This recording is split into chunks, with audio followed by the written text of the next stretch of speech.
This might be the most elementally desirable BMW that I can actually afford to buy today.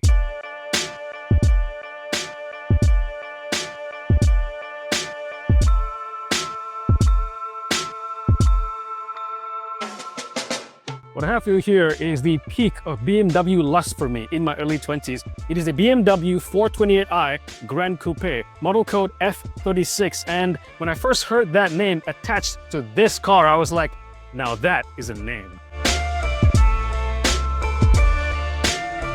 It honestly doesn't look aged, and even more honestly, I don't think BMWs since this car, or BMWs of this era, have looked as good. This is a used one, obviously, and hey, thanks to Seng Cars here in Shiraz, we're going to spend some time with this quite mint example, a 428i 4 Series Gran Coupe with the M Sport pack in a very nice mineral grey metallic exterior color. But again, we revisit tragedy, the tragedy of not getting the Lexus IS, for example. In this case, the tragedy is that BMW never revisited the 4 Series Gran Coupe like they did with this car. You see, back then, you had the 3 Series, the F30 in this case, and the 4 Series was based on that. You had the two-door 4 Series Coupe with those really sexy wide hips that just don't lie. But if you wanted something more practical, the Gran Coupe had you covered, more so than the 3 Series in fact. And of course, their replacement came along. The 4 Series was replaced by the 4 Series Coupe, which of course has a huge nose. And then this car was technically replaced by the i4, again, with a huge nose face. And for some reason, BMW thought that we'll only make that car as a fully electric model and nothing else. What a shame that is. And just like that, the niche of a sexier 3 Series with a more practicality and a big boot just vanished. Poof. But look at this, a roof-hinged boot, auto boot too, by the way, so you kept that lovely flowing roofline, but you have the loading aperture of a hatchback. To me, this is even more practical than SUV because of this low load floor. Because you've been carrying something big and heavy, you can't even see in front of your face, but you can just drop it in effortlessly. It's beautiful. But why last chance, right? For me, this car is something of a future classic because it is fantastic to look at, fantastic to drive. It is still luxurious, has enough tech, it feels modern but not to be annoying, and it hits all the sweet spots, to be honest. It still makes me want the car. And it's more daily livable because of practicality over a 3 Series. So yeah, it might be a future classic. Will it be worth something in the future? Probably not, but maybe.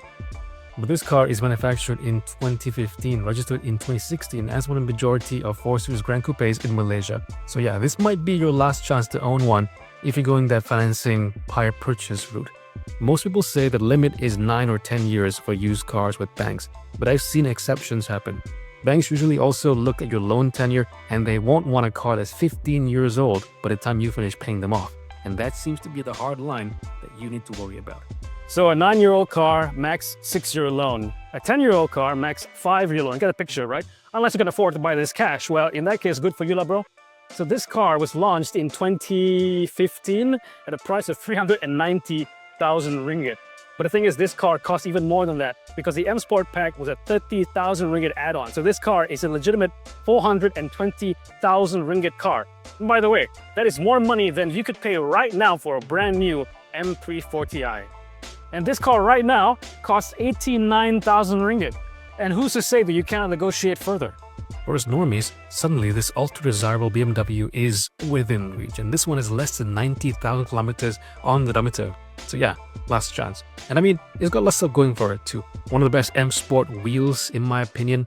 One of the best BMW steering wheels, period. And standard adaptive M suspension. And it looks that good. Out of the factory. I am trying to find excuses to say no. The previous time I covered a not exactly new car was the Lexus IS. Now, this won't be as reliable as the Lexus.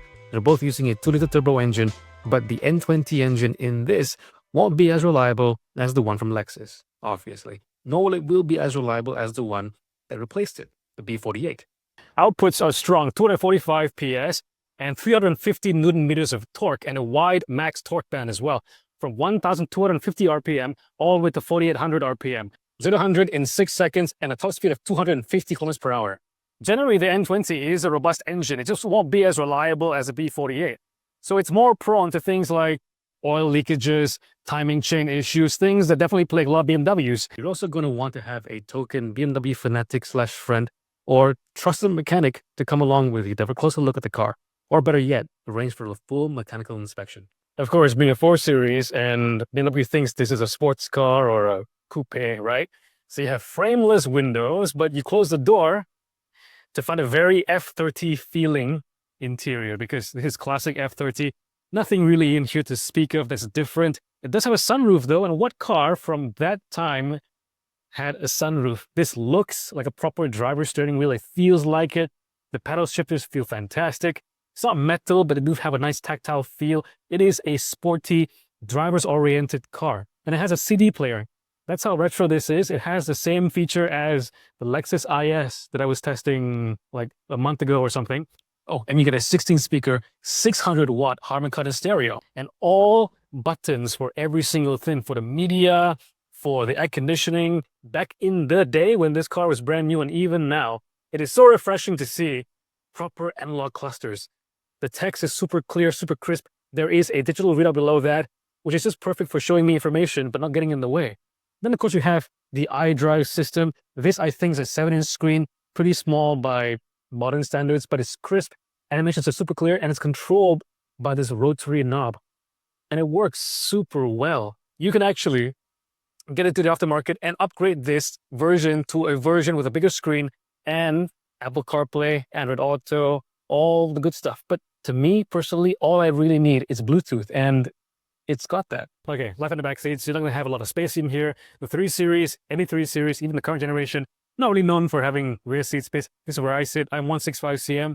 And even with the sloping roofline, I got a little bit of headroom. It's better than the 2 Series Gran Coupe that I was in like a month ago as well. That didn't have any headroom. ISOFIX points over here for a child's seat. Got a generously sized armrest, 2 cup holders here. 2 air conditioning vents, they work well. It works, it's good.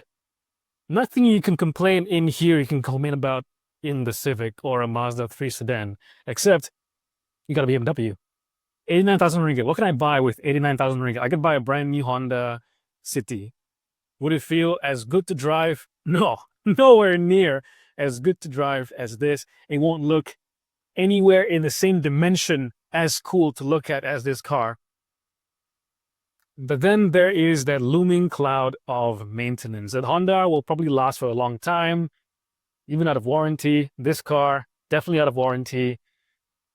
It all comes down to finding the right car. Engine still feels very punchy, very healthy, smooth.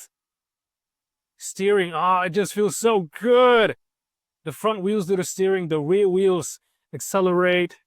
That transmission, the 8 HP, the ZF transmission, the 8-speed, still works like a peach. These paddle shifters, the kickdown right there. It was so like nonchalant, like, yes, I'll give you that gear. No, probably this car does feel just as good to drive as a 3 Series, an F33 Series, but it does have the M adaptive suspension. Can I feel it right now? Right now I'm in Eco. Let's put the Sport. Sport Plus. There's a Sport Plus, guys. More aggressive with the mapping. Yes, I can't go very far or very fast with this car right now, but I can feel something different. It's more firm. The reaction is more immediate from this car. All these sensations, they got right. Like 10 years ago. Hey, can I let you in on a little secret, guys? I honestly don't know or don't get why people, unless you're very rich, I don't know why people actually buy brand new cars. I don't get it. Personally, I would always look for the ideal deal of a used car like this. Something that really gets my blood going, something that I actually want, you know? Not something that I have to convince myself to want. Maybe it's my taste, but I want something like this. Problem is, my salary doesn't really go high enough for me to afford this car when it was new. So I gotta wait a few years, maybe even 10 years in the case of this car, to own it. But now that I can, I want to find the right one. The thrill also is in the chase, chasing after the right car, test driving multiple examples, and just kind of being more familiar with the car, taking my time and finding the right one, and then pouncing on that. Hopefully I get it. If I had the real intention of buying a 428i, yeah, I would definitely go for it. Because this car makes you feel special. The same thing with the Lexus IS from the last time around we did this Detour series. It makes you feel special. Those things are unquantifiable. But it's all the reasons why I drive cars, why I like cars in the first place. They have an appeal that is unquantifiable. So why would you buy a car that you are not truly excited about? In the case of myself, I am truly excited for a BMW 428i. And because, you know, in this case, we didn't get all the variants. We got this variant, which I'm thankful for. We didn't get the 435i. That would have been fantastic. There's no other car in the last 10 years besides the M cars that I really, really wanted. This is one of those cars. Do I really want the new 3 Series? Sure. Not really. The 5 Series, BMW design, I think, peaked around this time. Because you can say it peaked around the E30 generation or the E36, the 46. But I think the F10 and the F30 generation, those cars didn't need to be appreciated for a while for you to like it. Anybody can just look at it at first glance and go, that is a handsome car. That is a good-looking car. That is what I want a BMW to look like. I have an image of what I want BMWs to look like, and that is a fitting representation of all that. You get the nice wide hips of a 4 Series Coupe. You get the nice front end of the 3 Series. You get a lovely sloping roofline, and you get a bigger boot. What's not to like? You get the M adaptive suspension. You get the Harman Kardon stereo. You get a sunroof. You get a fantastically quiet, refined cabin, that fantastic handling, a punchy engine. It's hard to walk away from this car or cars like this and settle for a Yaris or for a City. But you got to watch out, guys. This kinds of cars, I mean, you got to really make sure that the history of it is airtight.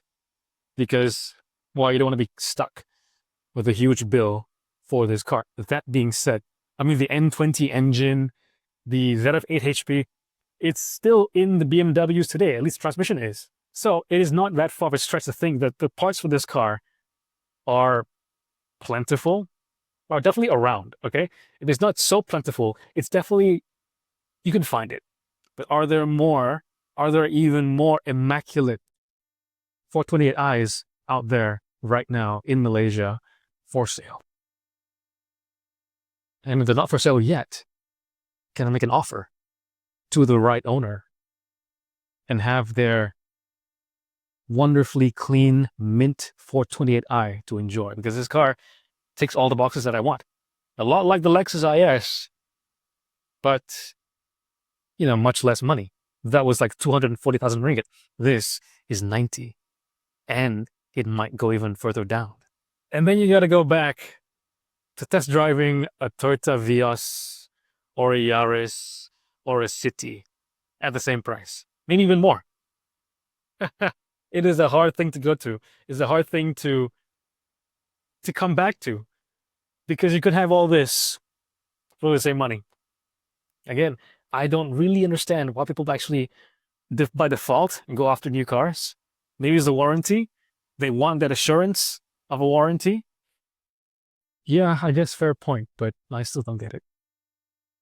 Even if you go into this, you haven't just, well, you know, drive by a used car lot and you see it, you ask about it, you test drive it, and your whole time you are repeating the mantra, nah, I'm just testing. I don't really want to buy the car. I just want to see what's out there.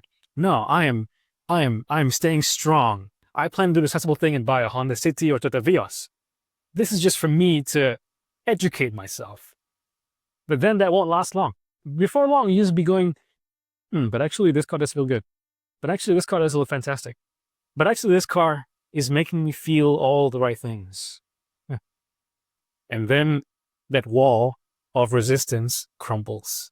And suddenly you're asking questions about, Can this car fit into my life? Can I afford to own this car? Before that, can I afford to buy this car? Yes. Can I afford to maintain this car?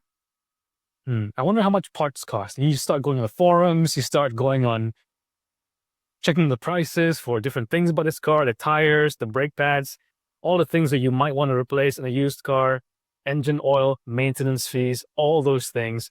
Where is a good BMW specialist near my area? It makes you think that it's poison,